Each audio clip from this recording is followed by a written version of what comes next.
الطبق ده مش هتدوقه في حلاوته لعشاق الكوارع. هنعمل النهاردة طريقة مختلفة ولذيذة، وكملوا الفيديو للآخر وقولوا لنا رأيكم في الكومنتات. هنا الكوارع بعد ما غسلناها ونضفناها كويس جدا ونقعناها في مية بليمون. وهنا كنت حاطة حلة على النار فيها مية مغلية، وهننزل بالكوارع فيها.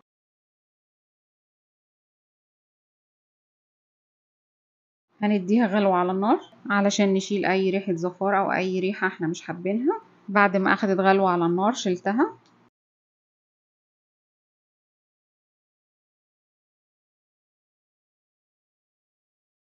احنا دلقنا المية اللي احنا غلينا فيها الكوارع عشان دي مية تنظيف الكوارع من اي زفارة. وفي حلة على النار حطينا فيها مادة دهنية وبصل والتوابل، ورق لورا، ومعلقة فلفل اسود، ومعلقة 7 بهارات. والبهارات دي فيها حبهان وفيها كل حاجة، دي انا عاملاها في البيت، واللي حابب يعرف طريقتها يقولي في الكومنتات. وهننزل بالكوارع ونشوحها مع التوابل، والطريقة دي بتخليها مفيهاش اي ريحة زفارة خالص. وهننزل عليها بالمية وهنسيبها تغلي، وبعد كده هنوطي عليها النار ونسيبها تستوي كويس. وبعد ما استوت انا بضيف الملح علشان الملح بيأخر السوا فبسيبه في الاخر. وهنا بعد ما استوت طلعناها من الشوربة وحطيناها في الصينية. وهنا هنجهز الصلصة بتاعة الكوارع. في الخلاط هنضيف طماطم وفلفل حامي وبارد، وهنضيف عليهم معلقة ملح ومعلقة فلفل اسود وعصير ليمون. هنضربهم كويس في الخلاط ننعمهم. وفي طاسة على النار فيها زيت ومعلقة توم مفروم ومعلقة كزبرة جافة هنشوحهم على النار.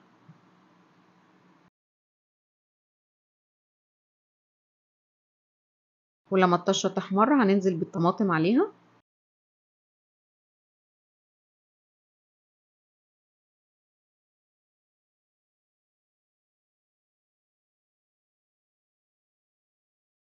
وهننزل بيها على الكوارع وندهنها بيها.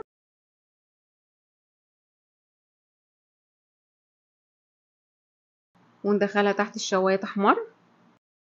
وهنا بعد ما اتحمرت وشها واخدت اللون الاحمر الجميل ده، وريحتها حلوة جدا وخطير ولونها حلو قوي، ومش هتدوقوا في حلاوتها بالطريقة دي، حلوة جدا ومغيرة طعم التقليدي اللي احنا عارفينه. ما تنسوش اللايك والاشتراك.